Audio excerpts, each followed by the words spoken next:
berpikirlah secara jernih bahwa negara kalian lagi terancam. Kenapa saya menyatakan begitu?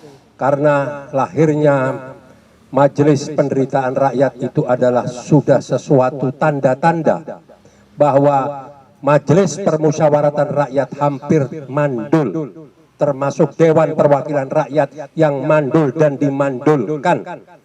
Mereka tadinya kiri, nggak punya apa-apa. Setelah mereka pegang jabatan sebagai parlemen, mereka gagah perkasa dengan jas dan pakaian yang mewah, mobil mewah. Karena apa? Setorannya sudah, pengeluarannya sudah balik semua. Apa yang dibuat kepada negara ini? Nol besar. Kalau kita bicara toleransi, saya paling maaf ya, paling jijik bicara toleransi. Toleransi apa? Tanah, bumi, hasil alam habis masih mau bicara toleransi. Toleransi apa yang dituntut lagi sekarang? Toleransi apa? Apakah pribumi harus habis, dihanguskan? Tolong jangan berpikir kalau kita berjuang, umat Islam bersuara keras, ini adalah umat Islam selalu tidak bisa tenang. Tidak, karena umat Islam memang selalu ada di garda terdepan. Mari non-Islam yang akan berjuang bersama-sama, buktikan akan bersama dengan kita semuanya, berjuang demi menyelamatkan negara dan bangsa. Ini bukan main-main, ya.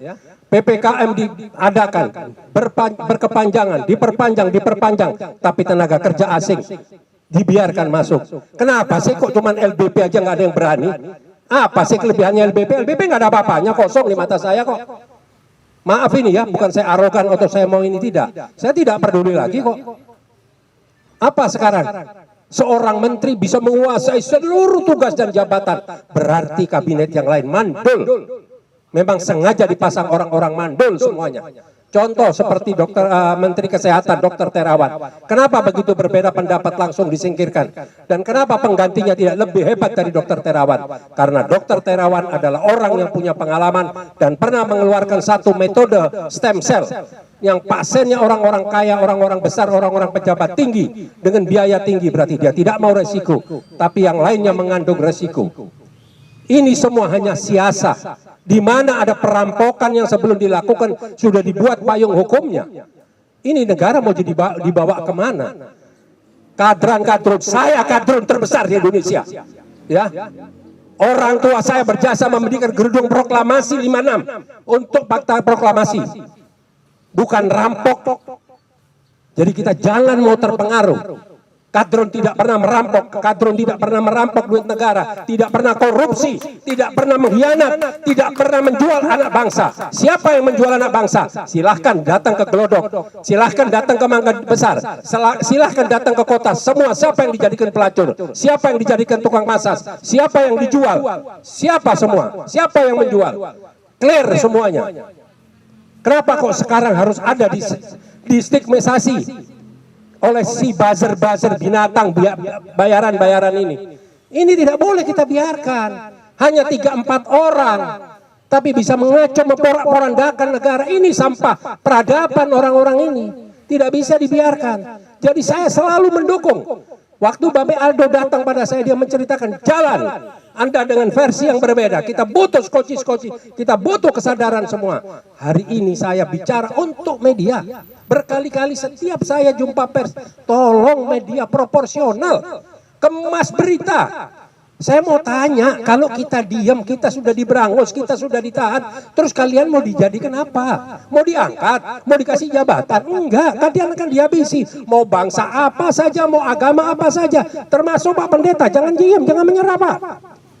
Ini ada satu suku yang memang ingin menyingkirkan Indonesia. Setelah diambil hartanya, setelah dijadikan konsumen, setelah diperas seluruh hartanya, sekarang mau disingkirkan, mau dimarginalkan.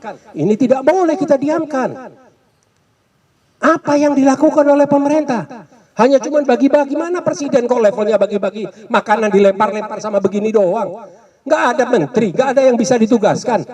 Nggak usah bilang, buat sistem. Dari mulai, kalau nggak salah nanti mungkin Bang Ehsan lebih detail secara angka. Dari mulai 70 triliun menjadi 400 triliun. Tapi yang dialokasikan untuk COVID-nya adalah 70 triliun. Naik jadi 800 triliun atau 700 triliun. Kemana itu duit semua? Kemana duit? Kalau bapak-bapak media ini saya kasih tolong ya, saya pernah jadi bendahara di Majelis Ulama Indonesia yang bekerja sama dengan BNPB. Silahkan, buru-buru jangan nunggu, Senin pagi datangi BNPB.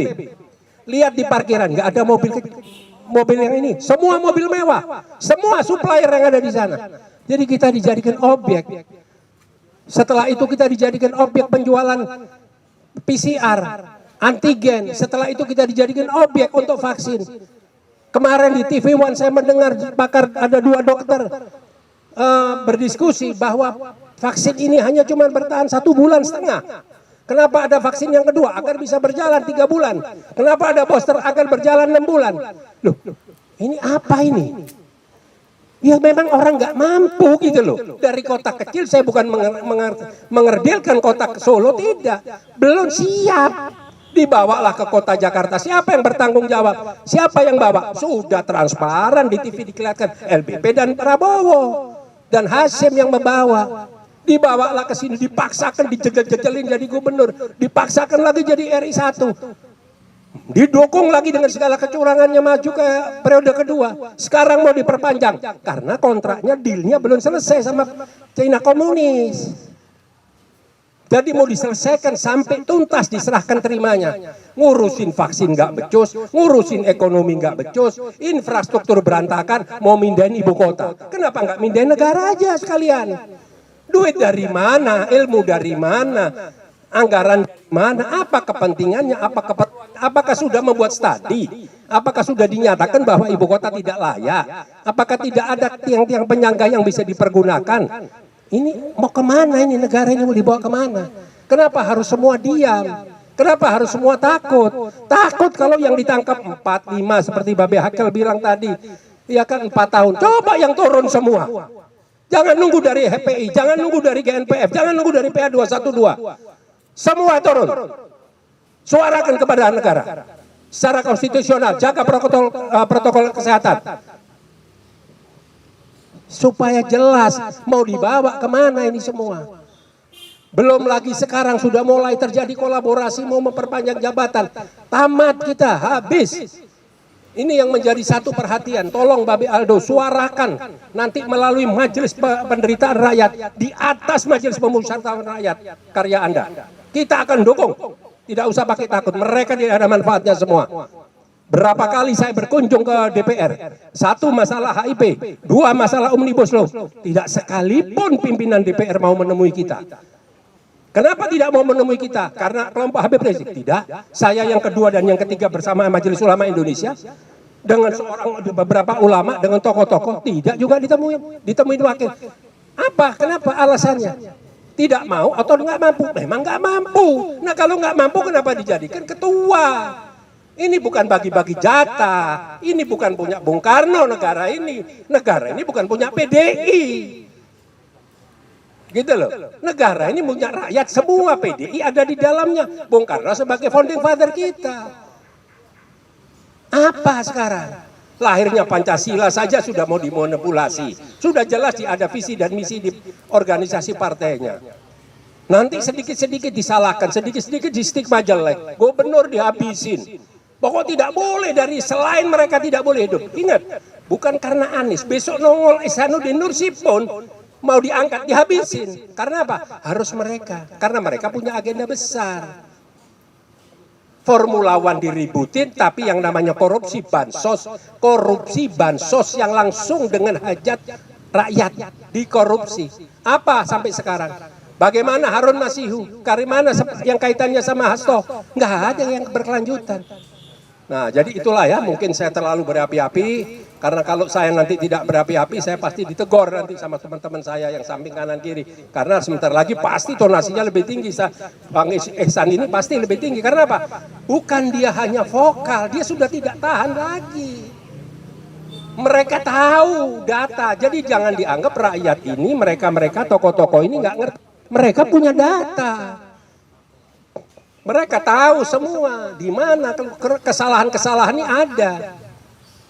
Nah, bagaimana kasus tentang Habib Rizik dan kawan-kawan? Masa cuman karena salah persepsi menyatakan ini sehat terus ditahan sampai 4 tahun? Di mana naluri aparat hukum? Kenapa Joko Chandra dari 10 tahun di drop jadi 4 tahun? Kenapa Pinangki juga demikian? Itu ya sama.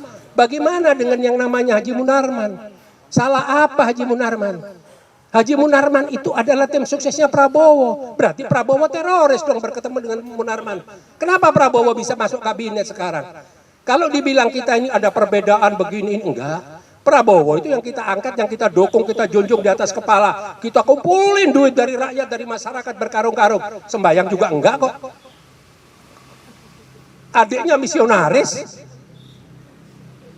Enggak ada, kita bukan itu. Kita pingin adanya pergantian presiden karena kita menganggap presiden kurang layak untuk mensejahterakan rakyat, untuk berbuat pada negara. Tidak punya konsep, semuanya dadakan. Nah inilah yang harus kita tidak bisa tinggal diam.